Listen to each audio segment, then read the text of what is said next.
right, hello everyone. I am Ann of Grassymeadowpups, and today I'm here to tell you exactly what you're going to need to start off with your puppy. Now, there are many different opinions, many different setups, and you have to find what works for you. I always compare getting a new puppy to being a new human parent when you bring a baby home. Some parents want all the bells and whistles. They want every tool possible, everything. Give me all the stuff. Some parents are like, nope, I just want the basics. Tell me what I need is the basics. You got to find which parent you are and where you want to be with all of that. Some parents also are super by the book. Some parents are really winging it. So that I have found to be extremely true in puppies and puppy parents too. We are all the same. Some of us want everything. Some of us want the basics. So I'm going to do two videos, one more in depth, one shorter and quicker, and I'll try to give you what I feel like are the essentials, what are kind of extras as I'm going along here. But this is how I personally like to set things up when I am house training a puppy. This has worked for me, so this is what I recommend. It is essential that you have a crate for crate training. Again, there are other house training methods. So if you're going with something different, you may have to watch some different videos about that. But I always crate train my puppies. It can be very hard sometimes to have the willpower to stick with it, but it is so rewarding, and it always pays off to have a dog that has learned to be crate trained, that has learned to be comfortable in their crate. It really does pay off to stick with it. Even if you plan to have your dog have a free reign of the house, for them to be comfortable being locked in a crate at times is really essential. There are just emergencies or random situations where you're like, I need you to be comfortable in this crate. So that's another reason I recommend crate training. So what I always do, as you can see, I create a playpen inside my house. The reality is you cannot be with your puppy at all times. And truthfully, it's actually not good for your puppy to get used to being with you 24/7. It can cause dependency issues. It's really good for them to learn, just like I said about the crate, to be comfortable being away from you and to feel safe. So it's a really great idea to have a playpen set up in your house. Now, the other reality is, again, just like a human baby, there are times they tell you in the hospital, if you get frustrated and your baby is crying and you're just frustrated, go put them in their crib, shut the door where they're safe, and go take a break. That is so true with puppies as well. Sometimes you need to stick them in their playpen and walk away for a little bit and say, okay, you go play. I need some alone time. That's just the reality. Puppies can be a lot sometimes. So keep that in mind. That is what I try to create, and this has worked really well for me. So what I have here, and I will tag in the notes all the products I'm using, as well as our Amazon shopping list, which has extensively more just things that we use. There's obviously other brands of everything. And I'll also tag our website on the page on our website that has all these products as well. This is going to be in our instructional video playlist on our YouTube channel, and I am working on doing a lot more instructional videos. This is mainly just how to set up for house training and things. I will do a video on all the other products we use. I'll kind of touch on some of these, but I know it's hard to know what to pick and what to do, and there are so many products and they are ever changing. So as soon as I film this, there's probably going to be more, but for right now, these are the things I'm using. The reason I'm doing this, I recently got a kitten, Zara, and I got home, and I have been breeding dogs all my life. I grew up doing this, and so this all comes second nature to me, and sometimes I forget when people ask me, how do I set up? I'm thinking, okay, it's not that hard. And I realized when I brought this kitten home, oh my goodness, this is not like a puppy. And I started watching all these videos because I didn't know what to do and what products to get and if there was some better than others. So I am hoping to be able to share my experience with you so that you don't feel lost and confused like I do with my little sweet Zara, which I am slowly figuring out. So anyways, to continue here, one thing I do not have in this video that I do usually have in my playpen is a clear plastic sheet. Basically, it's one of those things you would roll your office chair on. I like to put those down with a new puppy for two reasons. One, puppies can destroy things. Maltipoo and Havapoo puppies are typically very mild-natured and not as destructive as the terriers that I grew up with. in my childhood. Wow, were they destructive. And these little sweet poodle mixes are so fun and sweet and laid back. But they're still puppies and they can do damage. So I like to protect my floors just until they get through this phase of life. The other thing is, and I'm going to touch on this in a bit when I get to the floor cleaners, smell is a huge part of house training any dog. And it's really important to be able to get the floor surface completely clean so that they know this is not your bathroom. So having a plastic sheet is just really helpful. Your floor has grooves in it, most floors. I mean, so having just a totally smooth surface is very helpful. So that's what I do. And that is also listed in our Amazon shopping cart. So this is a Midwest fence. This is one of those things I have tried many brands of these. This is the brand I go to. This is my go-to brand, the Midwest fence. This one is 24 inches tall. I like the gold zinc coating. I've tried the black ones, and I'm telling you, they break. I've had so many of them, like the little hinges break. And these ones, see those little hinges? These ones hold up really well. I like that they have a gate. The 24 inch is perfect for our maltipoos, our havapoos, for house training. I like that I can step over it. I have used the taller ones, but it's just nice to be able to step over it and not have to like go through the gate every time. So that's why I like this height. Now, while I'm on the fencing, I'm also gonna pan over here. This is the box that you've seen we currently use to take videos of our puppies. So you've seen this, and you know, this video might be around for a long time and maybe I won't be using this box at the time, but for right now, we do. And this is a garden box actually, and I really like it, and it also works really well. So if you're looking for something different, this is also 2 feet tall, and it's a great height for both adults and puppies. Every once in a while I have an adult that can leap out of that, but it's been a really good height for all my dogs, for the most part, few exceptions. But it's great for potty training. And you can see in this situation, I actually have shortened this fence. I cut the hinges. This is just the way I like to do it. I am not litter training my puppies. Some of you, and I'm going to get on that, are, you know, whether you're in a high rise or you're going to be gone all day or whatever, some of you are litter training. And in that situation, I would probably recommend leaving the fence whole, and you can even encircle the crate. Like in this situation, I have it clipped to the edges of the crate, but you can circle the whole crate.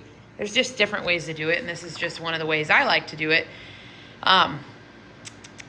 Where was I going with that? So either way is fine, but if you are buying this Midwest fence, it does come 16 feet long, which you can basically make like a 4x4 box with that. So I would recommend one of those fences for sure, if not two, and I'll get into the why maybe a second in a bit. So the crate is a Midwest home crate. I've been using these for quite a few years. I really like them. They're not super expensive, and they've just been really good. They come with a panel, a divider panel, which is essential. See if I can zoom out. Essential for crate house training. So this divider panel, basically, it's hard to show you in this video, but basically you can make this crate a different size. So this crate here is what I would recommend for our maltipoos and havapoos, and it is a 24-inch crate. It's like 24 and a half long by like 18 wide and 19 and a half tall. And I'll have this linked. You probably could get away with, honestly, almost a smaller one. They say this is good for dogs up from like 12 to 20 pounds. But I would say that's about right for our havapoos and maltipoos. It's always nice once they're house trained to have a little bit more space. Once the issue with crate training, the important thing, if the crate is too big, your puppy will go to the bathroom in it. They'll be like, oh, this corner is going to be my bathroom. This corner is going to be my bedroom. So even where this divider is at right now, which is about halfway, if your puppy would poop or pee in here, that would be your signal to pull it, closer to the door. And I know sometimes it seems so small, but you slowly will work it back and give them more room. But that's what's telling them this is not your bathroom. So at nighttime, I put them in their crate and I shut the door and they go night-night. And I do recommend you can start off with a towel on the floor. This is a good chance for you to buy new towels for your house. Now, most puppies do okay with towels. The towels are nice in case they do go to the bathroom. It's something obviously absorbent that you can easily throw in your washer or dryer. However, every once in a while I get a puppy that just is gonna chew that towel up, or they're gonna like push it to the other side, or they just can't seem to handle a towel. If that's the case, it is totally okay not to have bedding down at first. Now again, if they would have accidents, it's nice to have something absorbent. But just keep that in mind. You will get there. You will get to the point where you're gonna have a bed in here. But starting off, you're just trying to teach them, listen, this is not your bathroom, this is your bedroom. Now, I always recommend, well, I send home with every puppy a blankie that's been rubbed on everybody, that smells like home. They really like these. I often get adult dog pictures with their little blankie in it. It's so fun. This is one of those snuggle puppies. That's the black one. I've got one here too. They come with a beating heart and a little heating pad. And I really like these. The puppies really like them. They're used to laying on top of each other in a big dog pile, hearing each other's heartbeats, feeling each other's warmth. So I always like to either wrap that blankie around the snuggle puppy, or rub it really good on it and get that smell on there. And especially just for that first week at home, it's a tough one on puppies. It's just a really nice way to transition them. Okay, I know you're alone. I know this is hard, but I'm doing as much as I can for you right now. Now, always make sure you try to push it off to one side. You know, if they have to go to the bathroom, and they do, or whatever, you're hopefully not, getting it all nasty. So again, feel free to take that towel out if you need to. You just got to see what your puppy needs. Every puppy is different. Some of them, they've been in crates, but they've not been in crates typically alone. Maybe for a little bit here and there, but not as a group necessarily. So that is the hardest part for puppies to get used to, is being alone, away from their siblings, and in a crate alone. So we're trying to make it not too scary. We want to make the crate a positive place. This is a huge deal that I like to talk about. Feel free to feed your puppy in the crate. Play games, go in and out. Go in and get a treat. Come out, good boy. Go in and get a treat. Say crate. Make it fun. Like, don't just have the crate be a punishment location, or even just the nighttime location. Try to keep it fun. If you get a new toy for them, like, introduce it to them in the crate, or whatever it takes. Just try to keep in your mind while you're transitioning to life with your new puppy that you want this crate to be a positive place, not a negative place. So do whatever you can to help that be the case.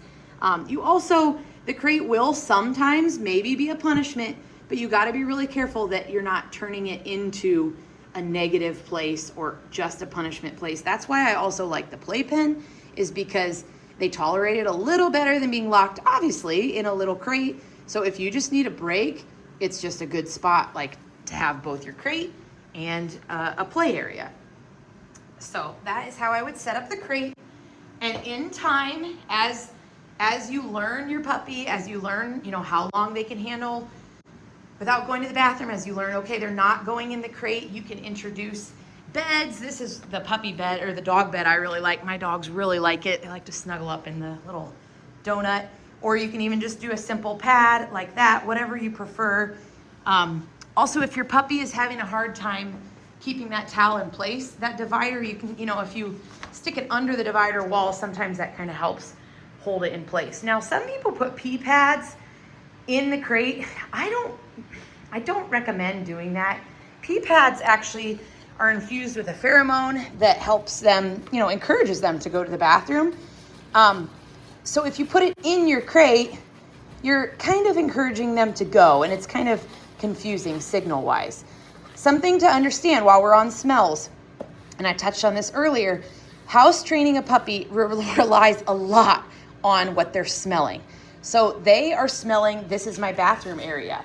So if they go pee and you wipe it up with a paper towel and don't disinfect it, which you're gonna disinfect it, but if you don't disinfect it with something that is gonna get that smell up, like a biodeodorizer, which I use the Life's Abundance one, the floor wash is great too. I just squirt that on the floor and wipe it up. But if you don't and they still smell the bathroom, they're gonna be prone to go to the bathroom there. And also, if you have another dog at home, like an adult dog, it's not uncommon while they're transitioning into getting used to one another for the adult dog who's already potty trained and all that. But if they smell, oh, this puppy went to the bathroom there, I'm gonna pee on top of it. You know, that's just a dog thing. So just be aware of that. Like, it's really important to get the smells up. And while we're talking about that, if your dog would go poop, pick it up, I know, gross, and put it, if you're litter training, throw it on the pee pad or whatever, your grass or whatever you're using. If you're going outside, throw it in the spot that you'd like the bathroom to be. If they pee and you have it on the paper towel, rub a little in the spot where you'd like them to go. It is all about smell, and they really do understand that. So make sure that you are cleaning the floor well and putting the poop and pee in the spots that you want it to smell like, if that makes sense. I mean, you don't have to put it in the places, but it just encourages them, especially just at first, this is your bathroom. I'm telling you, this is your bathroom. Let's see. So the pee pads, if you are litter training, that's kind of a whole nother topic. Some people crate train and litter train, but like, let's say you are somebody that has to be gone 10 hours a day. 8 hours, I feel like isn't quite so bad. Puppies get full bowel and bladder control around 4 months old, so you can't fully expect them to hold it all day, and you don't want them to when they're that little. But if you were gonna be gone like all day, it is recommended at first to set up a little playpen area with the crate like this, and instead of leaving them in their crate all day, they're in the playpen with the crate. And then that also allows you at night, when you need to put them in their crate, you're not like feeling horrible because they've been in this crate all day. And that's, again, like I said earlier, a situation where you might want the larger playpen. In those cases, I would make a way to make a little bathroom area, whether you're using pee pads. Some people use artificial grass, or even like those companies that do real grass, sod or whatever.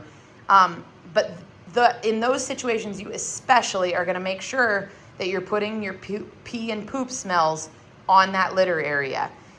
It can be a little confusing if you are training two different ways, meaning you're training for the outside and litter training. So you have to give them a little grace. It certainly can be done. These guys are so smart, but just realize, like, you're teaching two things and you have to just have a little patience with them.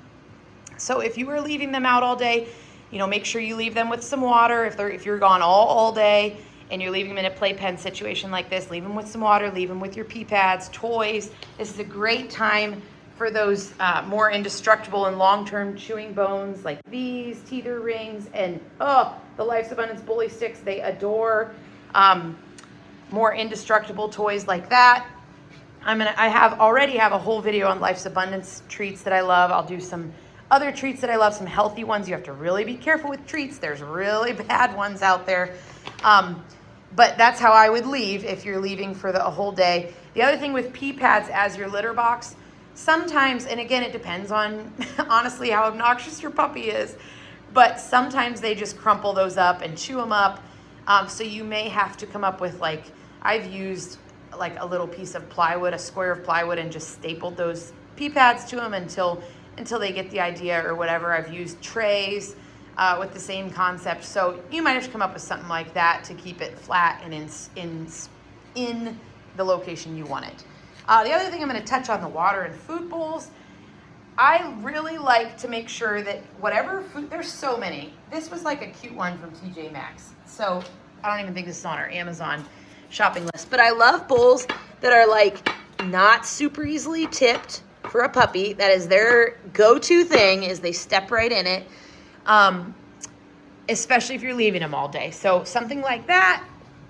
These are really great. These are extremely hard for a puppy to tip. So this is a good one if you're just leaving water. I like these a lot because they catch a lot of the food and water. Sorry, I squirted this off and it all dried. But I do find they step in these a little easier. And if they're really kind of bored, they'll start messing with this. And same thing with that pad that's down. In an ideal world, it's nice to have a pad down to catch stray food and water, but if they won't leave it alone, then, you know, that has to come out until they're old enough to handle that responsibility. So it's kind of like, you just have to get to know your puppy, see what works, see what doesn't. Let's see. One more thing that I like to touch on while I'm explaining this part to people. I like to bell train my puppies. I think the easiest thing to do is to get a bell, and I have this one on our Amazon shopping link linked. You can also get a cowbell, any kind of bell. I just like to hang it on the door that I always take them out of. And if you have multiple doors, get 2 of them. But when that day comes that they get curious and they nudge that bell with their nose, man, you jump up and you get them outside. Now, the tricky part about bell training is when these puppies, especially, it's usually like the teenage puppies, start figuring out, oh, I get to go outside every time I ring this bell. Yes, they will ring it and you'll take them out. They'll ring it, you'll take them out. Use your, discretion. Like, you don't have to take them out every single time, but you want to emphasize, okay, buddy, you ring this bell, this tells me you have to go outside. If they do it 10 times in a row, I wouldn't keep doing that. Usually my rule is that first day they do it, I take them out as long as I'm able, anytime they ring it. And then after that, once they've rang it like 3 times, then I'm kind of like, okay, enough. Or I'll just open the door, step out with them and come right back in or whatever. Because sometimes it just turns into, I just want to play. But that is super helpful. And then also talking about outside, I always recommend, and this is again what I do and what works for me. If you have a fenced in yard, wow, perfect, awesome. Sometimes fenced in yards though are for a brand new puppy that you're just bringing home, are even a little too big for them to be trusted in it. But if you have a fenced in yard, that's super helpful. Don't be afraid to let them go outside. I mean, obviously weather is weather, so there's days you can't. But just like we get frustrated and we need to stick them in a playpen inside, ideally, if you're able to let them run around outside, that is ideal. They love to be outside, especially puppies, exploring, smelling things, being in the sunshine, letting the wind blow through their hair. I mean, I'm sounding like a movie, but like seriously, they love it. So don't be afraid, make sure they have a safe spot. So if you don't have a fenced-in yard, or even if your yard is too big, get a second one of these playpens. You can even get a couple and connect them and let there be an outdoor playpen. I also have used tie-out cables with those stakes that twist into the ground. I know some people flip out when you say you tie your dog up. I am not suggesting you leave them out there on that tie-out longer than a little while. But if you don't have a fence area or you don't have a playpen, there's nothing wrong with making sure that they're safe and they're not out there too long and they have shade and they have water, all those things. Use common sense. There's nothing wrong with putting them out there to go to the bathroom. Sometimes when we take them out to go to the bathroom, they just want to play with us. They want to chew on our feet. They're looking up at us. They're doing everything except for thinking about going to the bathroom. And sometimes they kind of need the distractions to leave. So having a playpen or a little tie-out place sometimes is actually really helpful, even over going on walks, because it takes away you as the distraction, kind of gives them the clue. So also, if you have a puppy that you take out on a long walk and the second you come in, they go to the bathroom, maybe you go on your long walk. If they still haven't gone, you put them in their playpen, you tie them out for a little bit. That's just, again, what I do. The other thing I'm going to touch on, and then I think that's the last thing, is the bitter apple juice spray. Some puppies are really nippy. Sometimes they, won't stop chewing on little kids' hands or, even certain surfaces in your home. This stuff is really great. You can also use some watered down apple cider vinegar in a spray bottle. You don't want to squirt this in their eyes. So, be careful when you have kids using it, but it's really a great tool for kids that are old enough, that want to play, but they're like, they're biting me. It's a great tool. Even if you squirt it on your fingers and say, look, my hand is not tasty. It's a good tool to help them understand, no, don't chew on this. This is icky. Also, in this video, I'm just noticing something I definitely wouldn't leave my house with is that rug being so close to that fence. That's just asking for your rug to get chewed on, but I'm not house training any dogs right now, which is great. So this is just for your sake. One last toy I want to show you, which I also will have in the toy video. I love these flirt poles with the bones on them. These are great, again, for when you have kids that want to play, but, you know, don't want to, you know, little kids, sometimes it's just too much for them to have a puppy jumping on them. Or if you just want to sit in your recliner and your dog wants to play, I love those. I have got plenty more toys I'm going to show you. I'm going to do videos on leashes and collars. Obviously, you need a leash and collar as well. I like harnesses, and I will do that in a separate video. But this is my long video of how to set up for a puppy. So I hope this was helpful. If you have any questions, always feel free to reach out. I'm also going to do a blog, and like I said, I will link all the products and the Amazon shopping cart and our website and all that. So check out the other instructional videos in our YouTube playlist. Have a great day.